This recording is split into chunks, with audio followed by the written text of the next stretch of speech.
Hello one, hello all, it's the gothiest ghost of them all, Kespa in the flesh, and it's time for a review of Mitski. The land is inhospitable, and so are we. Nice job, buddy, you nailed it. You know something?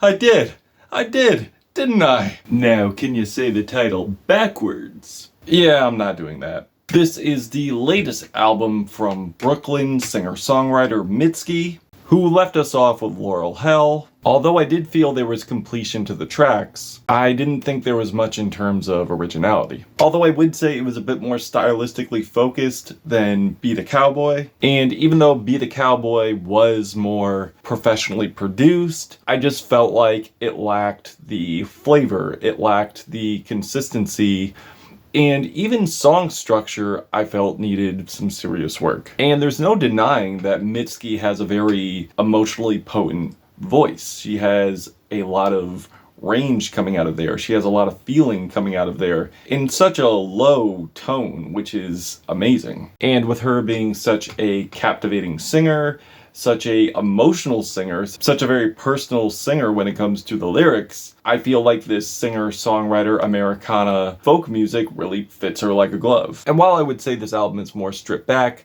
it certainly has additional instruments, but that does not take away from the emotional potency this album has, the intimacy this album has. And given the teasers that this album rolled out with, I was definitely excited to hear more. I was definitely intrigued to hear more from this album and what it would have to offer, such as My Love, Mine All Mine, which is a nice alt-country slow burner with somber pianos, beautiful pedal steel, as Mitski delivers these heartfelt vocals and heavenly backing vocals about not having possession of anything on this world except for her love, which is internal. And I love how Mitski finds the balance of bringing excellent poeticism to also bringing a complete and compelling song. There's also Star and Heaven, Star being an incredibly gorgeous ballad. And there's a theatrical presence to Mitski's vocals that I cannot deny, cannot get enough of. There's a twinkling essence of the production that twinkles and shines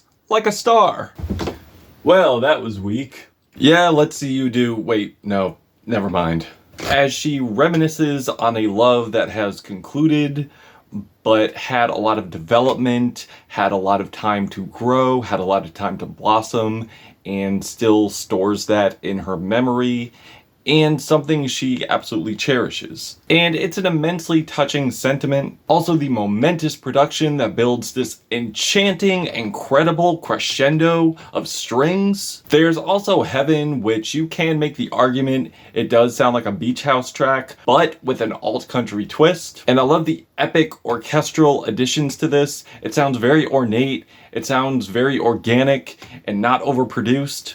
And I love the blissful strings, the majestic melodies that Mitski brings here, with a lot of lovesick lyrics about being enamored and longing for this person who's no longer here, whether that's no longer here as in they passed or a relationship that didn't work out. It's pretty much in the air what direction it is, but this person definitely left a lot for Mitski to hold on to, and it's tragic that they've separated, and you really feel the emotion and pain that Mitski lays out here. I was a little worrisome after hearing the first two tracks though. I think Bug Like an Angel is very poetic and very touching, and I do love the grand group vocals that appear here, but I do think it has that case where with Mitski's previous stuff, it just fizzles out before it gets started. Not much in terms of a grand build like you would want to. And another track that left me wanting more is Buffalo Replaced, probably with how pumping the instrumentation is, how with that type of momentum, I would want it to build into something like a grand bridge, more strings, you know, something that builds up to it, because One thing I do not care for is when the track has so much momentum going. It sounds like it's about to get started, but it never exactly leads to anywhere. And things do pick up, but when I say pick up, I mean they become downers, but in a very powerful and emotionally compelling way. Like the very tragic and confessional, I Don't Like My Mind, with these pained, bellowing vocals about her immense disdain of isolation, which leads her to be alone with her traumatic thoughts, and how she indulges in a massive amount of cake and leads to her indulging too much, getting sick, and then having another harrowing experience to store in her memory while she is trying to create a diversion to eradicate the old ones, and just unfortunately leading to more tragic memory. And being a person who has struggled with trauma and trying to indulge in something that may just make the situation worse, I could definitely relate to that. There's also Deal, which has this eye-widening sonic change with these bright organs, plucked strings, as Mitski is willing to offer her soul on a walk home. And I love how the instrumentation coalesces with the story, especially the very vast amount of white noise just swallowing up the track.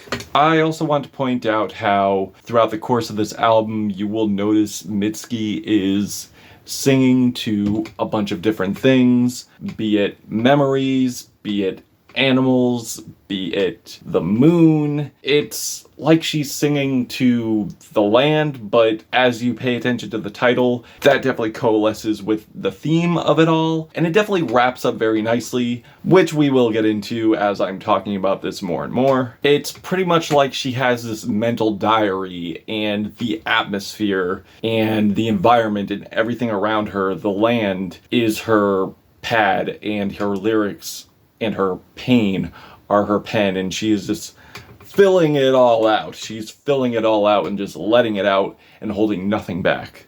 There is even more of that expressed on the track I'm Your Man, which is a dark, probably the darkest self-loathing track on this album, with these heavy strum guitars, beautiful choral vocals with so much variation, so much spirit to them that really add to the climactic drama of the track. And also you got the dogs barking too, but the dogs barking are done tastefully. They're not trying to play as in unexpected or awkward guests on a track, if you know what I mean. Where she's creating massive blame for herself and paralleling her as the master of a dog, or switching up whether she is the dog, whether the man who she's speaking to is her master. She is just going back and forth, but really the point is she is driving a lot of self-loathing, a massive amount of blame on herself for the relationship going south, and definitely feeling that she is responsible for the toxicity within the relationship, and also anticipating the karma for her actions. And there's the closer, I Love Me After You, with an immense casting of a lot of droning synth chords, a lot of bass. And throughout this album you have noticed Mitski has done a lot of self-loathing and realizing that she does love herself, and she is realizing that this person she no longer feels is above her and doesn't really have much feelings for going forward, and has realized how important self-love is and how much she actually does love herself, which again correlates to the self-loathing. And listening to this and the way this album has blossomed back and forth, it definitely took you on an emotional journey and definitely correlates with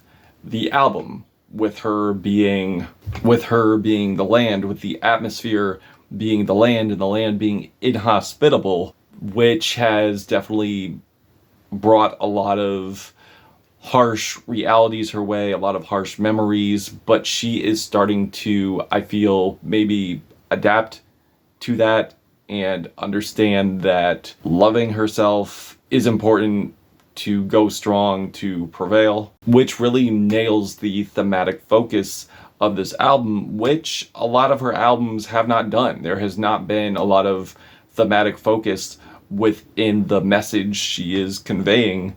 So on here, you're getting these passionate vocals, great production, great songwriting, and I am loving it. And also tying things up on a positive note on a very depressive and mostly negative themed album. So despite some spots that did need a little development, I'm not really holding that against this album as a whole.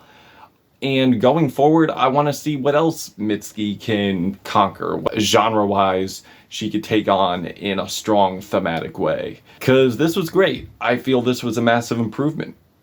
And I'm feeling a 4 out of 5 hearts on this album. Yeah. If you've given this a listen, what did you think of it? Did you love it? Did you hate it? Why? And that's it. Caspa, Gothic Ghost, Mitski, this land is inhospitable, and so are we, till we meet again.